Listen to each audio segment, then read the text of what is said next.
السلام علیکم ورحمۃ اللہ وبرکاتہ۔ محترم ناظرین، میں ہوں آپ کا ساتھی محمد تسلیم قاسمی اور آپ دیکھ رہے ہیں مکتب علمی چینل۔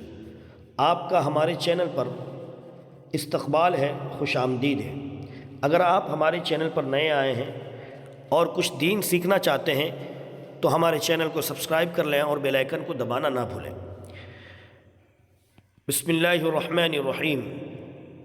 اسلامی تاریخ 8 ربیع الثانی 1447 ہجری، 11 اکتوبر 2025 عیسوی۔ اسلامی تاریخ معراج کسے کہتے ہیں تفصیل کے ساتھ آ رہا ہے، آپ بغور سنیں۔ ہجرت سے 1 سال پہلے حضور صلی اللہ علیہ وسلم کو 7 آسمانوں کی سیر کرائی گئی، جس کو معراج کہتے ہیں۔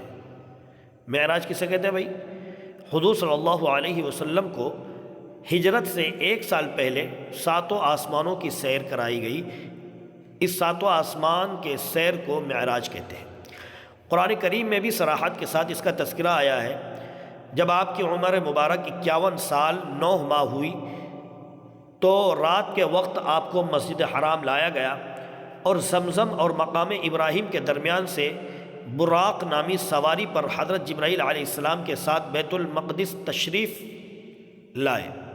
بیت المقدس دونوں پڑھ سکتے ہیں آپ۔ یہاں آپ نے تمام انبیاء کرام علیہ السلام کی امامت فرمائی۔ اس کے بعد 7 آسمانوں پر تشریف لے گئے۔ ہر آسمان پر الگ الگ نبیوں سے ملاقات ہوئی۔ 7 آسمان کے بعد سدرۃ المنتہا تک حضرت جبرائیل علیہ السلام ساتھ رہے۔ اس کے بعد آپ تنہ تنہا آگے بڑھے اور اس مقام تک پہنچے جہاں تک فرشتے بھی نہیں جا سکتے۔ یہاں آپ کو اللہ کے دیدار اور ہم کلامی کا شرف حاصل ہوا اور یہی 5 نمازیں تحفے میں دی گئیں۔ اس کے بعد بیت المقدس واپس آئے اور براق پر سوار ہو کر مکہ مکرمہ واپس تشریف لائے۔ اس اہم سفر میں آپ صلی اللہ علیہ وسلم نے اللہ تعالیٰ کی بڑی بڑی نشانیاں دیکھی، جن کے متعلق اللہ تعالیٰ نے فرمایا کہ ان کی آنکھ نہ کسی طرف مائل ہوئی اور نہ حد سے آگے بڑھی۔ انہوں نے اپنے رب کے قدرت کے بڑے بڑے عجائبات دیکھے۔ حضور صلی اللہ علیہ وسلم کا معجزہ، زمین کا سمیٹ لیا جانا۔ حضرت انس بن مالک رضی اللہ عنہ فرماتے ہیں کہ ہم لوگ آپ صلی اللہ علیہ وسلم کے ساتھ غزوہ تبوک میں گئے ہوئے تھے۔ اس دن سورج اتنی آب و تاب کے ساتھ نکلا کہ میں نے اتنی تابناکی کے ساتھ کبھی نہیں دیکھا تھا۔ چنانچہ حضرت جبرائیل علیہ السلام حضور صلی اللہ علیہ وسلم کی خدمت میں حاضر ہوئے تو حضور صلی اللہ علیہ وسلم نے اس کی وجہ معلوم کی۔ تو حضرت جبرائیل علیہ السلام نے عرض کیا، اس کی وجہ یہ ہے کہ آج مدینہ منورہ میں معاویہ بن معاویہ اللیثی کی وفات ہوئی ہے اور اللہ تعالیٰ نے ان کی نماز جنازہ پڑھنے کے لیے 70,000 فرشتے اتارے ہیں۔ تو حضور صلی اللہ علیہ وسلم نے فرمایا، کس بنا پر یہ درجہ حاصل ہوا؟ حضرت جبرائیل علیہ السلام نے عرض کیا، حضرت معاویہ رات دن چلتے پھرتے اٹھتے بیٹھتے قل هو اللہ احد پڑھا کرتے تھے۔ حضرت جبرائیل علیہ السلام نے عرض کیا، اگر آپ بھی ان کی نماز جنازہ پڑھنا چاہیں تو میں زمین کو سمیٹ لوں؟ تو حضور صلی اللہ علیہ وسلم نے فرمایا، جی ہاں۔ چنانچہ زمین سمیٹ لی گئی اور حضور صلی اللہ علیہ وسلم نے مدینہ جا کر ان کی نماز جنازہ پڑھی اور پھر واپس تبوک آ گئے۔ ایک فرض کے بارے میں، میت کا قرض ادا کرنا۔